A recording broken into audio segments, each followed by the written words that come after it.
This podcast is part of the Batman Universe Podcast Network, hosted by the BatmanUniverse.net. Check out everything related to Batman and the entire Bat family at the BatmanUniverse.net, including news and original content related to comics, movies, television, merchandise, video games, and more. Also, check out some of the other unique podcasts that TBU has to offer. Consider supporting this podcast by becoming a patron on Patreon. Even $1 can go a long way in supporting this content that you enjoy. Look for a link over at thebatmanuniverse.net to offer your support now. And now, on with the show. Hi, my name is Peter Tomasi. Hi, this is James Tynion IV. Hi, I'm Dan Jurgens. Hey, I'm Dustin Wynn. This is Jim Lee. Hey, this is Scott Snyder. This is Mark Hamill speaking. This is Kevin Conroy. This is Tim Sale. Hello, everyone. I'm Batman, and you're listening to my podcast. Hello, and welcome to the Batman Universe Comic Podcast, Season 12, Episode 4, Legacy Numbering 291. This is your host, Ian, and with me I have... This is Steph. And this is Scott. Today we have a lot of stuff to get through, so we'll start with a bit of news. 5G, or 5th generation, has finally started appearing, with the Generation 0 being the Free Comic Book Day special, and then Generation 1 coming out in May. These are a series of one-shots, presumably 5 of them. Well, no, 4 of them, and then the 5th event, leading into what we think is probably some kind of event, whether it's a couple months or 6 months or something where it jumps into the future. That's generally what we think we're going to have. Rumors have it that Alfred, who is currently dead, is probably going to have a big part in 5th generation, or is going to have big effects in 5th generation. Luke Fox is probably going to be Batman. Superboy, John Kent, is probably going to be Superman. And we'll have to wait to find out more about that. The John rumors... Superboy without Damian as Batman? Oh, that will be sad. Because they were supposed to be Batman and Superman in the future. Well, that was actually supposed to be Connor, who was supposed to be Superman and Damian Batman in the pre-Flashpoint. No, I don't care about that. I care about John Kent. And I care about Connor Kent. But no, I think that it's... I'm not big on events. It'll be a new dynamic. It'll be very interesting. Unfortunately, so far, it still doesn't excite me, but I'm also... it doesn't make me worried or upset. Like, I'm not feeling like the sky is falling. Which is what it seems like a lot of reactions are. But I will say it's definitely not getting me excited, which is not good at this point. They should be getting me excited for events. Scott, do you have any thoughts on 5G? Not really. It's just a waiting game for me. I'm just don't have any thoughts either way, positive or negative. We'll just see what happens. Yeah, that's kind of my thought too. I mean, that's what I mean when I say not really excited. Next piece of news is Joker War has finally been officially solicited in the May solicitations. Batman number 95, I believe, is going to kick it off directly. We're also having pieces in the Joker 80th anniversary special that I think will probably tie into that. At least the James Tynion piece will probably be part of that, which gives Punchline, Joker's new girlfriend / henchwoman sidekick. We have tie-in issues with Batgirl and Nightwing solicited, which is exciting because it looks like we are indeed getting some line-wide cohesion, even if it is for an event that I don't care at all about because I don't like the Joker. But I know I say that, but I know that Joker sells really well because people love him. People are really excited about him. The Joker movie made $1 billion, so this is a smart move by DC. And I think it's a really smart move to start tying the Bat family together. The rumors are that Dick will return at some point during the Joker War or as part of the Joker War, perhaps in the Nightwing annual that's supposed to hit the last week of April, which would make sense. So do we have any thoughts on Joker War so far? No. Cohesion is nice. Dick being back is nice. Joker is not nice. Yeah, I don't know. It feels kind of familiar, like we've been here recently with this whole... Well, don't go too far down that road, because that's a discussion question for Batman. Yep, that's why I stopped it there. But I think that's a good point. I think that I'm curious to see if this draws more people who are jumping on because of the Joker stuff, or if it just maintains the current level of Batman buyers. I don't know. It'll be interesting to see, because this is supposed to be the lead up to Batman 100. I don't know what they're supposed to do with Batman 100. I think if the schedule continues, we'll probably see Batman 100 around September, which is maybe when they're going to launch 5G, but we're also having the death metal event that's going on over the summer. So there's a lot of strange stuff that I just can't predict. And even though we're having more cohesion in the Bat line, the entire DC universe is still really chaotic. So I just don't know what to expect or think, really. Low expectations, no disappointments. That's true. Except that I always have expectations when it comes to Batman. Even if I'm supposed to have low expectations. I want Batman to be good. One other thing that I wrote for the site this week was an article comparing the different covers for the Robin special to historical covers of Robin comics, of course. But because Robin didn't have a title before the early 1990s, I had to go find where they got the cover fonts and the logos and the different pieces that they put on the 1940s, 50s, 60s, 70s, and 80s covers, because they weren't mimicking a Robin title directly. So that was really fun. And I'm almost certainly going to do the same thing for Catwoman and Joker, which will be interesting, because Catwoman has had more titles, but again, probably not till the 90s. So the earlier decades, I'm going to have to find out where they got those pieces. And Joker, of course, has only had one ongoing ever. And I'm not even sure if that was an ongoing or a miniseries. It was by Denny O'Neil in the 70s, I believe. But if you like graphic design history type stuff, go ahead and check that out. Give me comments on what I can do better for the next few articles, because this will definitely continue. It was a fun read, too. I really enjoyed reading it. Oh, good. I just was really excited. It's one of the things I have been very excited about DC Comics right now, so I wanted to put that excitement into productivity and make an article. And Scott helped me a lot with the editing and making sure it got put up on the site correctly. And in slight, small, not very important news, Dan Didio was fired on Friday. Oh my goodness! Let's get some... There still isn't enough information for us to really say a whole lot, but let's get some quick reactions before we move to reviews. Well, it's easy. It's easy to blame Mr. Didio for a lot of things that we don't like, and hopefully a lot of them are true, because that way maybe someone will come on board to undo some of the stuff. One thing I'm looking forward to, which looks like it might have been in the works anyway, but is Dick coming back. But it is nice knowing maybe someone is in charge who doesn't hate Nightwing. We don't know, I guess, who's replacing him yet, right? So it's hard to say that yet, but yes, I hope Dick comes back and has more to do in the Bat family than just have amnesia. That's about it for me right now. That Alfred guy, he sure was something special. Did you hate Alfred too? I don't know. I just remember the Dick Grayson line when he's remembering Alfred. I don't think Didio hates Alfred in the same way that he clearly hates at least Nightwing.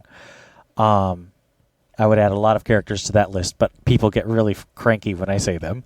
I do think that Didio had a hand in keeping Alfred dead, because it was Tom King has said clearly in his interviews that he planned to bring Alfred back at the end of his run. He didn't intend to leave Alfred dead. And Didio, according to the rumors that I am hearing, wants Alfred's death to be important for 5G. So that could be because they want to bring Alfred back in 5G, which would be fine, but it is very frustrating at this time to not have Alfred. I'm trying to be patient, but it's difficult when a lot of the stuff they're choosing to do just makes being patient not fun. It's not enjoyable to read comics while being patient sometimes. And I was willing to wait during Tom King because, Tom King did a lot of stuff to Batman that was very sad. I love Tom King's run, but I don't want to deny that Batman was a very sad Batman for a good, let's see, long time, 50 to 77, 27 issues. That's a good year of comics where Batman was very sad. And there was enough in Batman that I really enjoyed at that time. But I could understand if you weren't enjoying it, it would be really rough to go through that entire year, twice a month of comics that you just weren't enjoying. So right now, the Bat family feels similar to that for me. So I do understand what people are saying when they talk about that. Scott, do you have... I forget. Did you already talk about your thoughts on DDO leaving? Not really. And I don't really have too many thoughts on it. It's another we'll wait and see what happens kind of thing. I understand a lot of the dislike of the things he did, and when it comes to these changes or things they implemented, it felt like even with the death of Alfred and going as far back as the wedding that never was, event, I don't know. I guess I don't have any excitement or enthusiasm for what may come because I feel like after these things were kind of held in front of us like a carrot or a tease, there wasn't much follow-up or follow-through to get excited about. It didn't feel like there was much of a plan, and so I guess supposedly Alfred's going to be important, but we haven't really seen that yet. We've had an annual and a one shot that kind of went for the emotions, but there's nothing that really, I don't know, there's no momentum, I guess, what it comes down to for me to read to really get excited. And to me, I think that's my biggest takeaway right now is the few things that we do know are that a bunch of editors left DC in the last year, and a lot of people are citing the absolute chaos that is DC's planning right now. They keep releasing interviews and hints and teases and leaks that indicate that things are constantly changing in their plans for Death Metal and 5G and Joker War. Things are just not stable. People are having to change their plans all the time. And that chaos makes it very difficult for me as a reader to really get on board because things that I might like may get disappeared because there's too much chaos and no one can follow it up. Or things that I don't like might, become the main thing as they have many times in the past. So to me, just because of my personal history with watching what DiDio has done to the company, I am glad that he has moved on. I wish him no ill will personally. I think that he has been a very hard worker. I just think that a lot of his hard work has been destructive to the stuff I care about at DC Comics. So I wish him the best in his next endeavors, but I hope to see better things from DC Comics in the coming... We won't see it for 6 months, but once those new things start happening, I hope to see things that I'm more excited about. Just no Scott Snyder, please. What if that is the plan? Snyder's not a manager. Snyder in charge of everything. Scott Snyder wouldn't do it. He doesn't like being a manager. He doesn't like telling people what to do, and he doesn't like criticism. He could not. he does not have the... I will say this for DiDio. DiDio was not very thin-skinned. He was very thick-skinned. He could take a lot of heat and pressure. And he did it relatively gracefully. I mean, within his personality, which I thought was abrasive, but, you need that when you're sort of the lightning rod for fan discontent. I'm sure, yeah. Scott Snyder could not do that. He would be very upset. He's got a brand new baby who's had A lot of life changes in the last 2 years. I don't wish that on him. I don't think he could do it well, and I think he'd be miserable. So I think there's zero chance that Scott Snyder will be the next co-publisher. And that's quite apart from my own theory that Scott Snyder's on his way out. He wants to leave. All right. So with all that small, not very important news, let's move on to our review section with Batman number 89.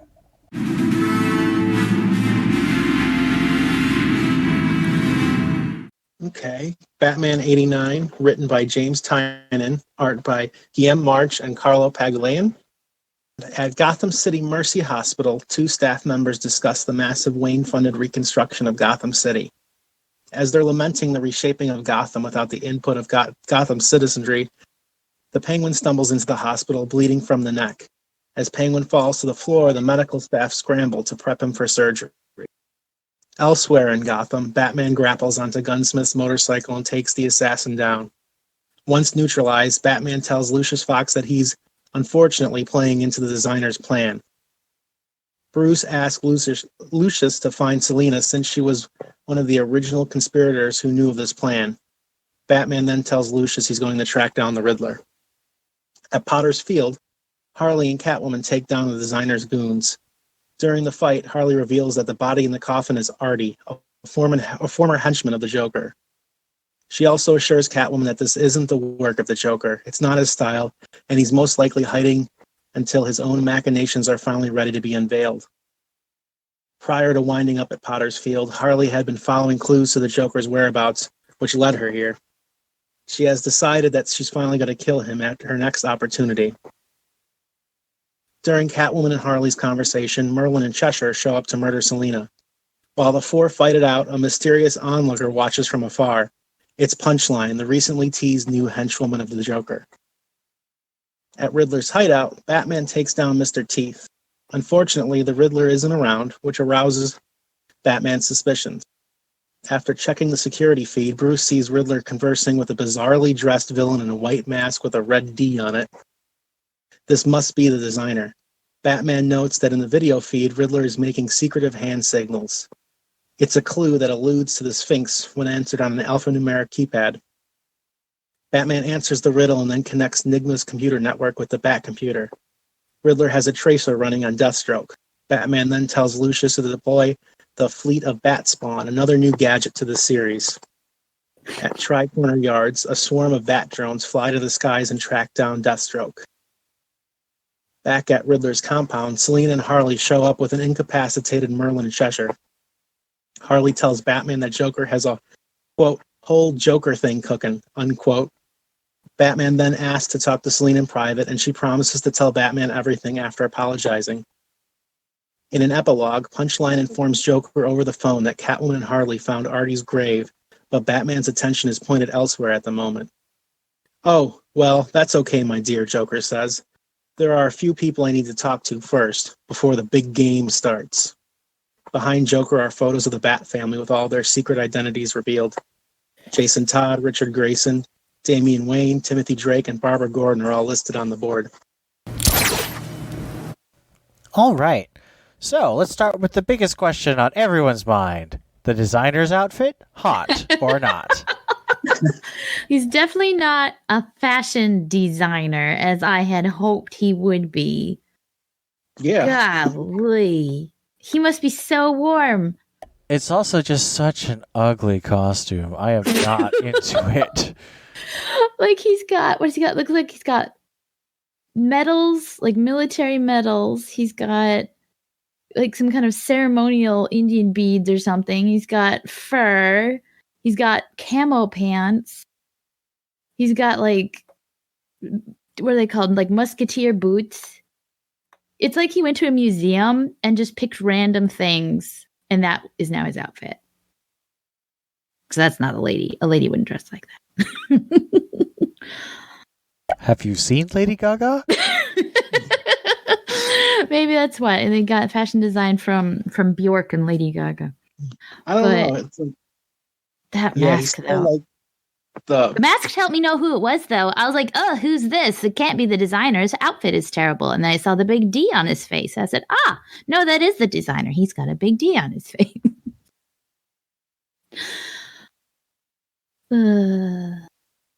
That's it. That's all I have to say. Those are the nicest things I could think of to say about the designer's outfit. I mean, I like the cape, but I was about to say, I just realized, but he does have a cool cape. yeah, I like the cape, but I feel like his pants and that furry mane thing he has going on remind me of Kraven the Hunter. So, I don't know. It was not what I was expecting. I guess I was expecting something a little more fashion forward, or maybe something from like the Derelict campaign from. I was expecting something more like the Architect from Gates of Gotham and Batman Eternal. I thought that was a really cool steampunky look. This is just. He's got a tie. It's all. He's got like it's deliberately clashing with itself, and I am not a fan of that. And it also reminds me a lot of the first victim from the Victim Syndicate, who was also not a favorite design of mine.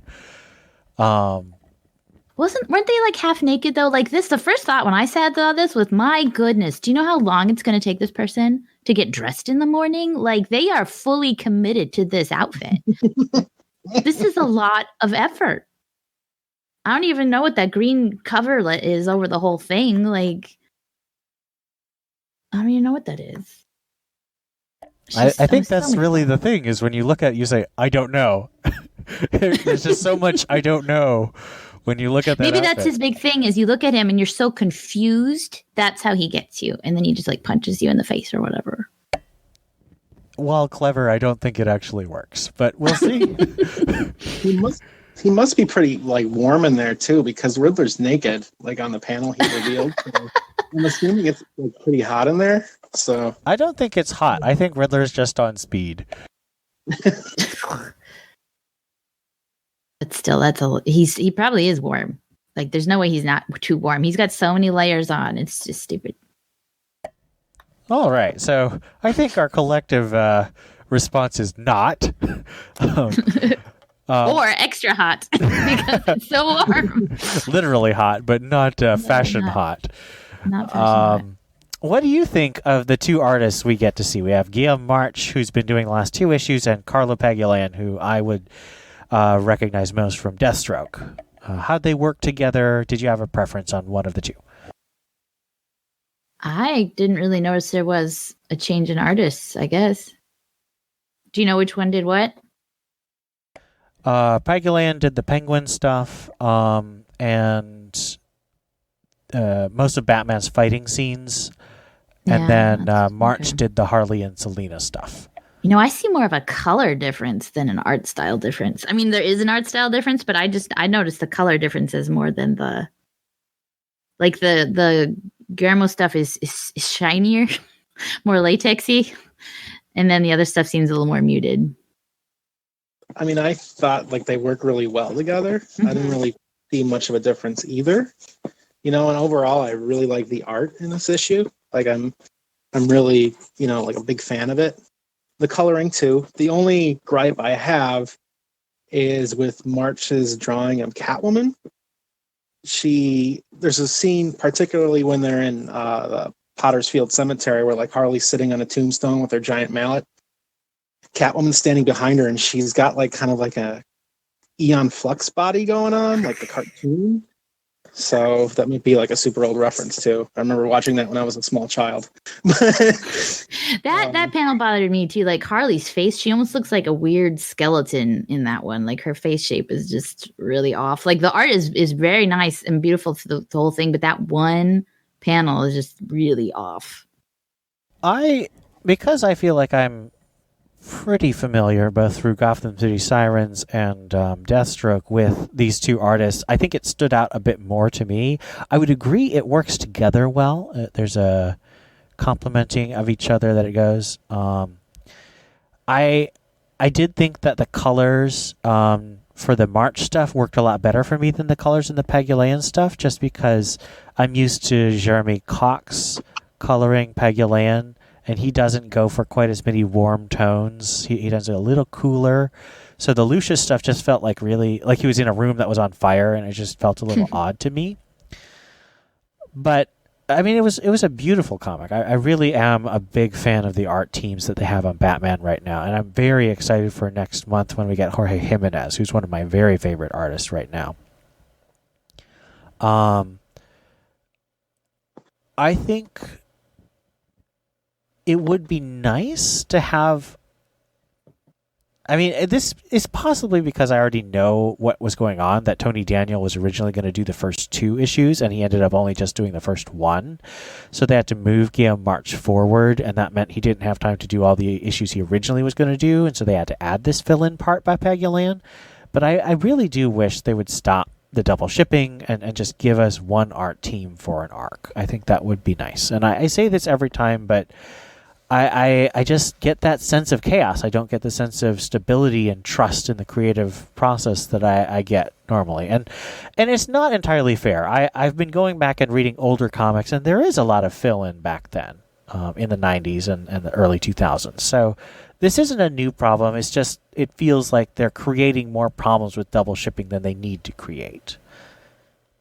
But all in all, like I think, like you said, they work really well together. It's not as jarring as it could be when switching between. Like if you really are looking for it, yes, it's there. But I think the way they did it with the different types of scenes, and it did work for. Yeah, agreed. It's not like if you put like Tony Daniel next to Guillaume March, and those are just really different art styles. We have our first glimpse of the character Punchline. Do you think that the excitement for Punchline is a grassroots thing? Was like fans are really, really excited, or do you think that DC is really pushing it? Like they're spending a lot of money to advertise this character. What's your feeling on the Punchline phenomenon? I personally think they're just pushing it. Like, I don't see any reason to be excited about this character. Like, because one, if you are the type of person that would get excited about a character, I feel like you already love Harley.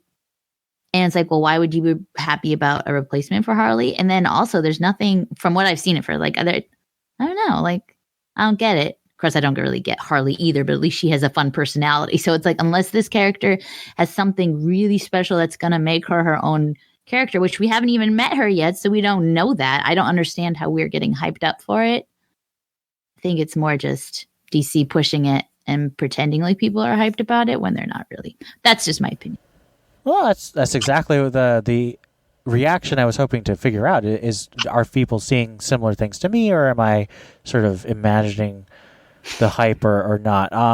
I would say that in terms of the Harley thing, it is something that's helpful to Harley because it means she doesn't have to be Joker's girlfriend if he has another one. It also gives the potential for plot lines of Harley's the one who has a rival now. She hasn't really had that many rivals because Joker's generally not interested in other women. I guess he is now. He was never interested in Harley. That's an excellent point. I have always been wondering, like, it's always been a very one-sided, quote-unquote, romance between Harley and Joker. So how is that going to work with Punchline? Is she also going to be one-sided, the one who's in love with him, or is it going to be more mutual? If so, how does that work? Well, see, that's the thing, is we don't know anything. Like, I don't understand hype for something that we know nothing about, but maybe that's just me needing to know everything. James Tynion has written, like, paragraphs and paragraphs about Punchline in his newsletter. So if you are subscribed to his newsletter, you know a lot about how he sees Punchline, even if we don't know what she's done yet. Yeah, he's also been active on Twitter about this too. Like, I think like he's really hyping up her evil nature, you know, like if Harley's kind of like walking the line between an angel and a demon, and Punchline is like all evil or something like that. I've seen from him, but I don't know.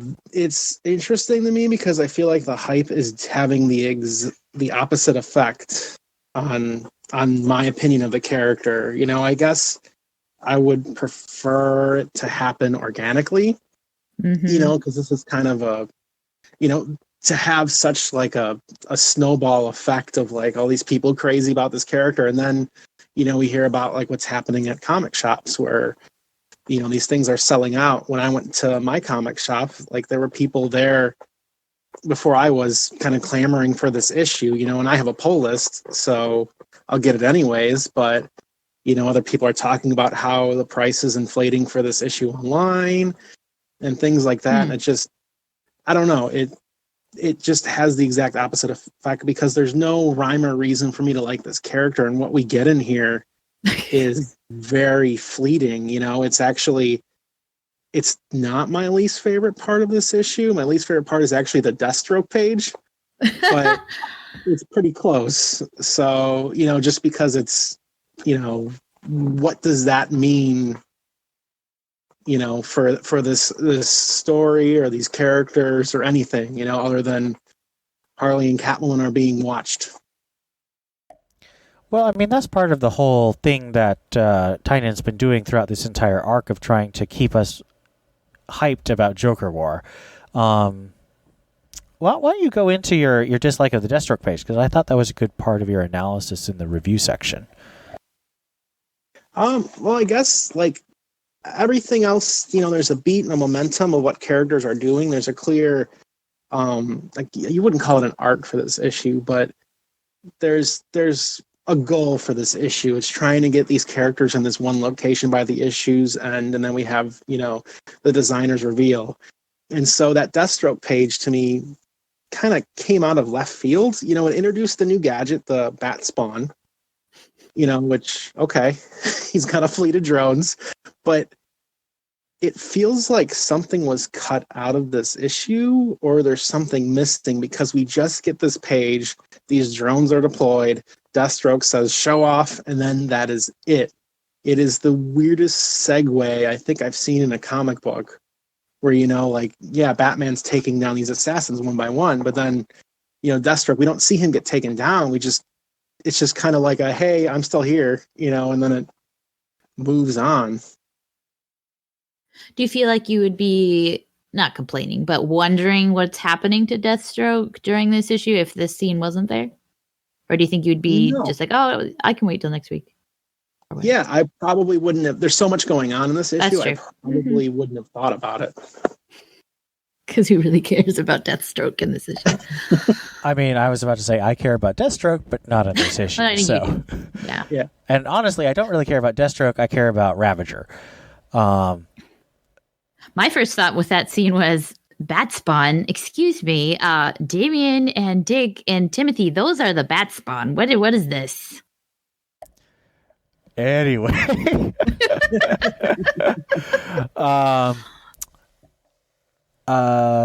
Two more questions. We got a lot to discuss about this issue. Does this warm up to Joker War seem familiar to you? And by familiar, I mean Death of the Family and Endgame. This is basically exactly the same thing. I didn't read either of those, so I don't know. Yeah, it definitely does. The whole, like, hey, I gotta go visit all the family and, like, ask them and, just pay them a visit for reasons, does remind me a lot of some past arcs. Hopefully, what was it in Death of the Family where Joker, like, made a wedding proposal to Batgirl or something? Am I remembering that right? That would require me to actually reread Death of the Family, and since I hated it the first time, that's not going to happen. But yeah, I guess that's kind of what I thought about when, I saw this. I'm like, oh, okay. So, I mean, it doesn't bother me that it's retreading. We'll see how it plays out. I mean, it all depends on how James Tynion does. So, maybe he'll do it better. I don't know. I tend to agree. I'm not really excited about this because, as I've said, I don't like the Joker, but I think that it is a good idea to use him, and if you're going to use him, you got to make it special. I do kind of wish that things would happen a bit more organically. So, for example, characters like Stephanie Brown and even Harley Quinn weren't created with the mind of, oh, this is going to be my new IP. And actually, Bruce Timm and Paul Dini have said they wish they were more intentional about how they created Harley Quinn, because the way they did it means that they don't get very much money because she was a cartoon first, and that's owned entirely by DC's media arm. Whereas if they'd created her in the comics first, they would get a lot of money. Oh, that sucks. Yeah, it really sucks. And they're kind of salty about it. And I think justifiably so. Because Harley Quinn is an insane cash cow. So if they had actually done it more intentionally in the comics first, they would be rolling in dough. Or another example would be Stephanie Brown, where she was literally just a one-off character, and she just kept coming back because she really fit into the world. So I kind of wish that Tynion had been like, oh yeah, let's have a hench person, and he really liked writing her, and then so he builds her up into Punchline. So we sort of, as an audience, get to see her grow, but instead she sort of parachuted in as Joker's number 2, and we don't get the build up to the excitement, if that makes sense. So that's my concern with this. It's a different situation. The Death in the Family and Endgame, they have like a conceptual similarity in terms of Joker knows, and he wants to have a last battle with Batman. But I think a lot's going to depend on that execution, and we'll see, because Tynion is still very much Snyder's. He's in the Snyder tradition, although he's got his own writer techniques and tropes that he likes to fall back on that Snyder does not. And I will be very curious to see how he executes this, because I personally, as I've said, I did not like Death in the Family or Endgame very much. And we'll see if all of that was because I don't like Joker, or if there was an execution that can make me like this confrontation better. Well, hopefully it's not that identical. I mean, it's yes, the setup might be the same, but my goodness, if it's just literally a retelling, that's uncreative, especially so early. It's almost like getting 3 Spider-Man reboots in 10 years. I mean, to be fair, Tom King did just send 85 issues retelling Nightfall. But he did it in his own way. Like, I don't know. Well, I guess it referred to itself like it was almost like a sequel because it refers to it. Whereas this, as of right now, doesn't really even acknowledge Death in the Family. Saying it doesn't acknowledge it is a little unfair because we've only seen these 2-page teasers at the end. Yes. So we'll see. I hope. Tynion wrote backups for Death of the Family and Endgame, so I'd hope that he would homage his own stuff there. I think that's always fun when someone gets a chance to, pay off little bits that they've seeded in earlier, and we'll see. But so far, you're right. It is unconnected, and it feels like he's putting the big concept of Death of the Family front and center again without acknowledging, oh, yeah, we did that before. Well, hopefully at some point someone will say, wait a minute. This seems familiar. I hope so, too. Let's not get tricked this time. Last point is that on Twitter, Tynion said that he would have a Batman movie homage in Batman number 89 because it is the same number as the Batman 89 release year. I didn't catch it, though. I made the mistake of thinking that Penguin was the reference, but that was actually the 92 movie. So, listeners, I think we talked about this on the Discord, and none of us had an idea. If you have an idea of what the Batman 89 references, please let us know on the Discord or on Twitter. How long before the issue came out did he make that reference? Just a couple weeks. Because I don't know. I mean, I guess if it was further out, I would have wondered maybe if it was something that got cut.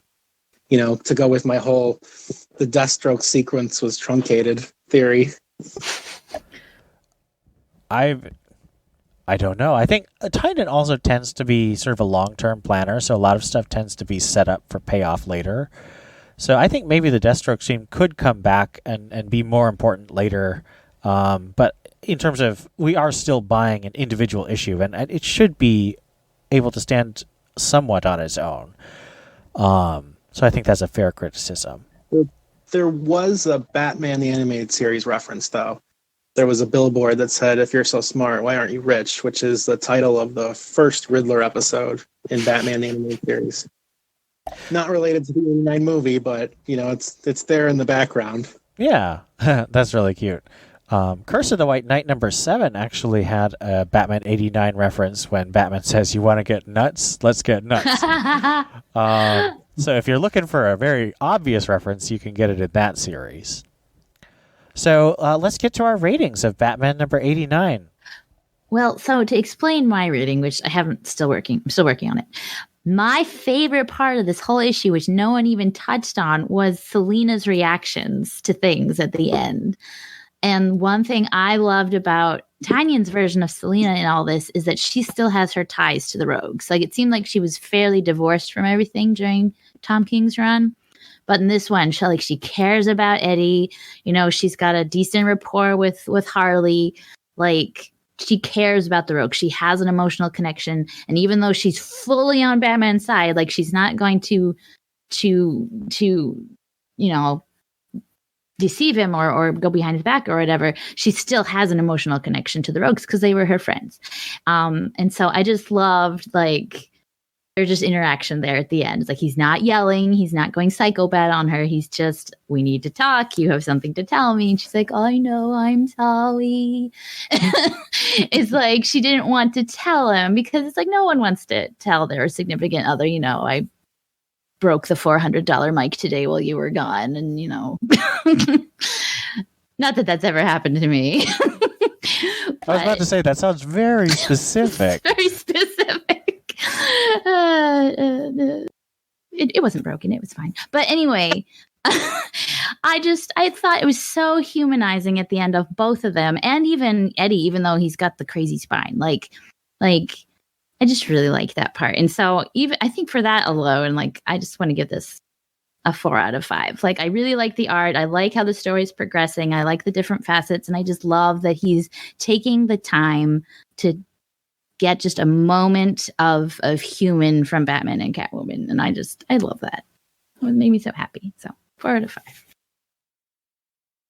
5. That's a good point. I didn't think about that, but that's a really good point to bring up. I was actually going to go down half a point from my review on the site, but I think I'm just going to keep it the same at 3.5.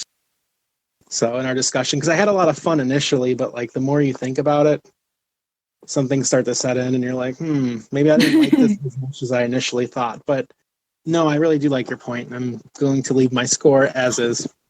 Yay! That's a really good point. I'm really glad you brought that up. That's why we have multiple people, because if we just had one perspective, we'd miss these things that get put into the comics for people's enjoyment. I think it's a solid comic. I'm still sort of not sure where everything's going, and while I love the art, and I like James Tynion's writing on just a pure character level, he's always been really good at characters, and that scene with Catwoman, well, all the scenes with Catwoman have really shown that.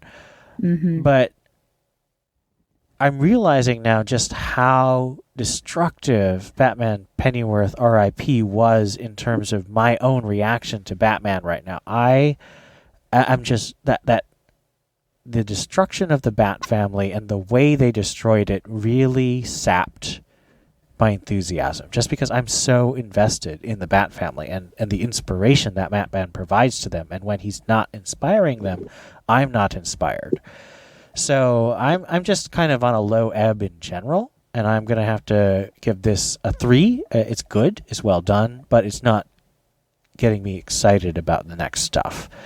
That gives Batman #89 a total score of 3.5 out of 5. Let's move on to Detective Comics number 1020.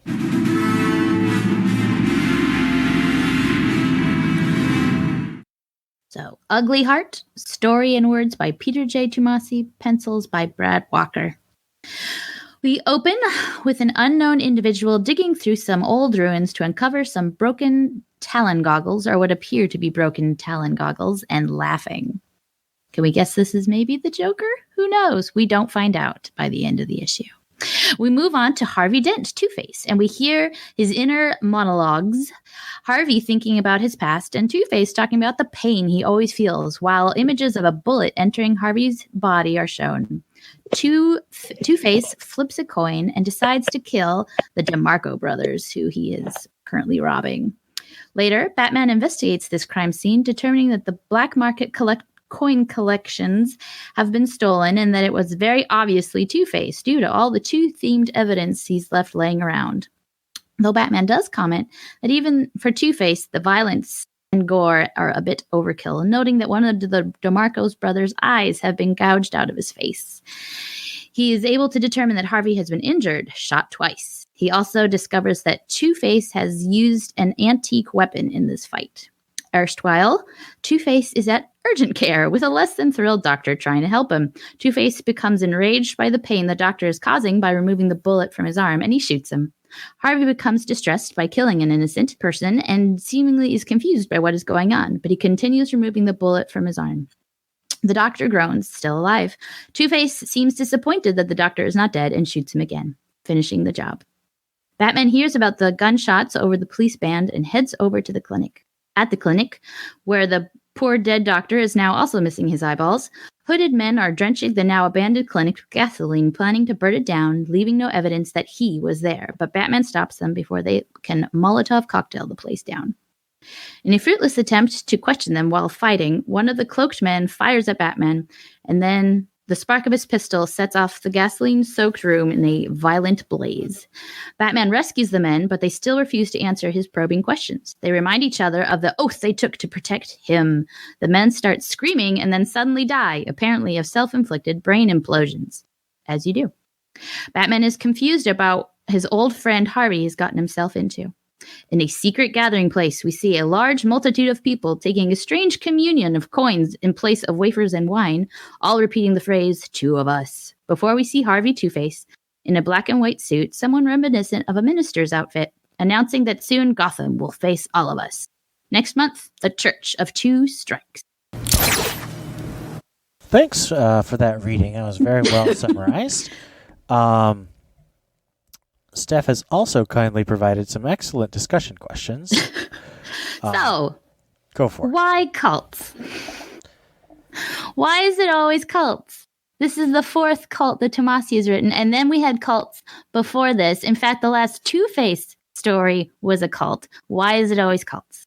Is this a Tomasi thing, or is this a DC thing, do you think? I think that clearly Tomasi has cults on the brain right now. I don't know why. I'm not sure if I think this would be better or worse, but maybe the big plot is that all the cults are actually the same. That would make sense. That would be an arc that doesn't make any sense whatsoever. It would actually tie things together, but it wouldn't make sense. Tie it together. DC, I mean, all comics are going to have cults, from the Religion of Crime to Hydra to... This is too many. I mean, there's just all these different cults that give a possibility. I mean, one of the most famous Batman stories is Batman the Cult. So there are... This is too many, though. I completely agree. It's too many, especially too soon. I mean, it's only been less than a year since Batman Detective Comics 1000 when Tomasi took over full time, and in that time he's done 4 cults. That's so many cults. That's really similar to itself. It's not very varied, and it's not very, especially since they're not connected, it's not really providing the sense that Batman is a great superhero because he's just fighting the same thing over and over again. What do you think, Scott? I don't know. I mean, I definitely think it's a Tomasi thing, to back that up, that he's got it on the brain. This isn't saying much, but out of all the cult stories so far, this might be my favorite one. That isn't saying much. Yeah. My least favorite was that Spectre one, but this one, I'm interested to see where it goes. I guess, if it does, you don't get it right the first time, you keep trying again and again, and maybe you'll get a cult right. And I really, on that note, I didn't really care for the story, but I really love the art in this one. Like I'm a big fan of Brad Walker's, and that it's the full 2-page spread near the end where all the people are taking communion. really loved that page. I thought that was so cool and such a just a great page. But yeah, I don't really know what else to say about it. It's just the dude's really into cults right now. So my follow-up question to that is whether it's DC or Tomasi, do you think DC is limiting Tomasi on what he can use? Because you've said, right, Ian, that he said he's not allowed to use Selena and he's not allowed to use Damien. Did I say that? Someone said that. Someone said he wasn't allowed to use Damien. I've said that DC's been very parsimonious with letting writers work with Damien, but given that he's on Detective Comics, I think if he asked to use Damien, he could get it. I don't remember where I heard that then, but it's like she's not even mentioned in this book, and it's like he only lives with one person now. Like Alfred's gone, so I don't know. I feel like Selena should be there, and Lucius isn't even mentioned. I don't know. Like, do you think from what you know, because I don't follow anyone's Twitter, do you think from what you know that they are sort of, I don't know what the word is, but not allowing Tomasi to use things, or do you think it's his imagination that's limited right now? I mean, he's gotten to use the Joker in a one-shot. He's using Two-Face. He's used the Spectre. He's used... He got to create a character that had a lot of IP buzz with the Arkham Knight. He his first Mr. Freeze. Mr. Freeze, that's a big character. So that wasn't too bad. I think he is allowed. I think he just I want to say he doesn't really have a long-term plan, and he's kind of repeating himself. It just feels kind of like spinning wheels right now, even though he is using some pretty big toys. And my second question is, how do you think this compares to the Two-Face Robinson story that we got whenever? I've blocked it from my memory for the most part, so I don't really remember. Because I liked the premise of the Robinson story better than this one.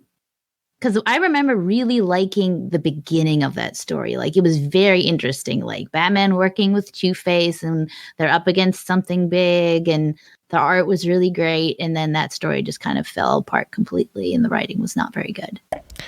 I tend to agree with you. I found the Robinson concept interesting, that Two-Face wanted to protect the idea that Harvey was good. So even when Harvey did something bad, Two-Face wanted to take credit so he could still be two people. But as you say, the execution was beyond terrible. I don't find Two-Face, the unhinged slaughterer of people and cult leader, very interesting at all. I think it's really boring. So I think even with the terribleness of the Robinson story, it at least held me a couple issues, whereas this one has lost me by the first one. What do you think, Scott? I don't know. I guess the hard thing is it'll depend on how long this arc runs. I feel like, because I agree that I like the intro to Robinson's story, like the first issue or two. You know, I like the whole thing with Firefly, or Fireflies, I should say, and you know, this idea that like Two-Face is acting different, you know, which, you know, in this Tomasi issue, you know, he kills that doctor, and then he's like, oh my God, what have I done? You know, and so I could see that Tomasi's playing with that idea again, that like Two-Face is different now. You know, he's going through some changes, but I think again, it'll just really come down to how long this goes, unless next issue impresses me or wows me in some way. And like, I feel like there could be potential there, because something I've noticed from Tomasi's run as a whole is how I feel about his run really varies issue to issue. You know, some issues I actually like, and some issues I absolutely hate. You know, when he was doing his Mr. Freeze arc, there were a couple issues where I was really down on him, but then there were some others within the same arc where like I loved him. So I don't know. I'm hoping it's just a rough start. Because the whole thing about Harvey freaking out after he kills the doctor, like, that's the only thing I think right now that's giving me hope for this story, is that maybe it is something that Harvey has no control over it all, and maybe someone's messing with him. Like, that's my only hope for this story, is that it's maybe Harvey isn't the big bad in this, that there is someone else pulling Harvey's strings. It's my understanding that this is a relatively short arc, like 3 issues maybe. So I think it'd be really rough to see someone revealed as the bigger bad than Two-Face in just a couple of issues. I don't know. It seems like a really rough first issue. Yeah. And my last question was, what's that first page all about? Is that an upcoming story? Is that do you think that's tying into the whole Joker arc thing? Because whoever it is wearing purple and they're laughing, which are 2 Joker things to do. But I don't know why he's looking for Talon goggles, if that's what they are. That's what they look like. What are your thoughts? I really don't have any. I was mostly focused on the Two-Face stuff, and I guess I sort of assumed that it was Two-Face, because I think he sometimes does wear purple suits. But it's quite possible that it's not, and it is a Joker War tie-in. It didn't stick in my head enough reading it that I had that many thoughts. What about you, Scott? Yeah, I totally forgot about it after I read the issue. I remembered all the Two-Face stuff, but that opening left my mind so quickly, and I'm kind of in the same boat. I don't know what to make of it. It's just there's not enough clarity, I don't think, really, to make something of it. I mean, if I had to guess, I probably would lean towards the tie-in thing, and maybe it's like the reverse of what they did when they were teasing the whole Mr. Freeze thing for however many issues that was before the arc. But yeah, because the text layover is Two-Face talking to himself, so it got. I had to look at it a couple of times to realize, I don't think that has anything to do with anything. All right, so what do we want to rate this issue? 2 out of 5. I would give it, because of how much I enjoy the art, I would give it 2.5. I'm going to say 2 out of 5 as well. Brad Walker is good, but I've not been a huge fan of how he's done Batman. I much preferred it when he was on Aquaman. I did like that a lot. So that gives this issue, I think, a 2 out of 5 overall. Let's move on to the next section, which is we have some content on the site. This week in the Batman Universe comics, we're going to have that every week. I'm putting together a piece with Dustin every week where we tell you what comics are coming out on Wednesday. We've been trying to get it out at least on Monday or Tuesday. Sometimes it's a little later, but it's out now. And if you have any feedback on that, please let us know, whether it's like a regular release day, because we still don't quite know if people are finding it helpful at all. If there's information you want us to include in that, if there's information you want us to exclude, because I do have a little bit, but if you don't want that, you just want titles, that's also fine. So just leave us a comment on YouTube or on Twitter, or send us an email, which is linked in our show notes. We do actually have some listener feedback this time. Sorry to interrupt, Master Bruce. Ringing your phone now. This needs my attention. 3 people left comments that we're going to read out. Matches Malone said, my story is similar to Scott's. The 1989 movie pulled me in when I was 6, and the animated series locked me down for the long haul. I got into comics shortly after that, and I've been off and on ever since. Maybe it's the Burton and animated series influence that explains my affinity for darker noir bat stories. I think that's a very good thing. I think that the noir is a good influence on Batman. I think it leads to good stories and good aesthetic choices. I obviously had a different thing, but it was still a very noir-influenced introduction to Batman with the Bruce Wayne murderer stuff. So yeah, Matches Malone with a good response to Scott's origin story. Caspian said, good podcast, by the way, guys. I definitely agree with you on how Pennyworth R.I.P. was a downer, and Scott had a good point about tonal inconsistency between the flashbacks and the framing story. If Dick stays Rick for a while longer, then DC will have taken out most of the Bat Boys out of the picture, now with Damian walking out, setting up the stage for Luke Fox. Plus, Tom King's comments on how DC is making Alfred's death the catalyst for 5G stuff. Scott, any comments on how Caspian responds to the tonal inconsistency?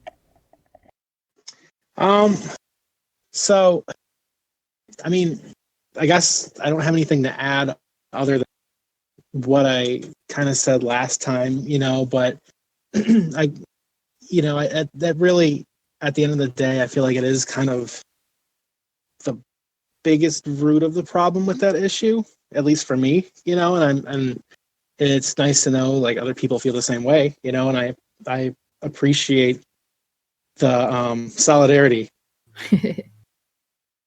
Definitely. Admiral Wright, who is also Theo on our podcast for January, says, curious thoughts from Steph about Potter's Field. I never made that connection. I made the connection to cities that have cemeteries for unclaimed bodies. They're typically called Potter's Fields, the premise, of course, coming from the Bible. So, well, go ahead. I hope so, but I think Tynion I think he's a well-read, clever enough writer that I would not put it past him to read more into it than just a surface definition of what a Potter's Field is. But we'll find out. Indeed. Lena didn't die, and she doesn't seem to be betraying anyone, so that's all good news. She even said she was going to tell Batman everything, so that's a good sign. A good sign. But, Selina's not the only person who could betray someone. That's true. Harley's not always the most consistent person. Not at all. Not at all. All right. Well, thank you for those comments, Theo Caspian and Matches Malone. Very good ones. I really enjoy the conversation we have on the Discord about the podcast, and I look forward to your comments on the next episode, on this episode, really. If on that note, we did have one respondent to our call for guest co-hosts and reviewers, and we would love more. So if you want, comment, give us a note on Twitter or a direct message or anything, and we'll be happy to talk with you about opportunities to work with the site and express your love for Batman and his universe. Other people who have expressed their Batman and universe appreciation are those who have contributed either through Patreon or PayPal, and we have a list of those people to read this time. We have Gerald Green, Donald Townsend, Tim Garassi, Captain America, Corinus, Mary Garrett, Real No Deuces, Stanton's Grave, Brendan Roberts, Donovan Morgan Grant, Ed Grouse, Rob O., Ian Miller, Arturo Juarez, Stephanie Mounts, Joshua Lappin Bertoni, Hannah Garr, and Johnny McCloskey. We really appreciate all your support. You help us keep this podcast on the interweb, and we'll keep doing it as long as you keep listening. Well, that wraps up our episode, Season 12, Episode 4. I really appreciate my co-hosts, Steph and Scott, and we'll definitely be here in about 2 weeks to review next week's comics. We'll see you next time.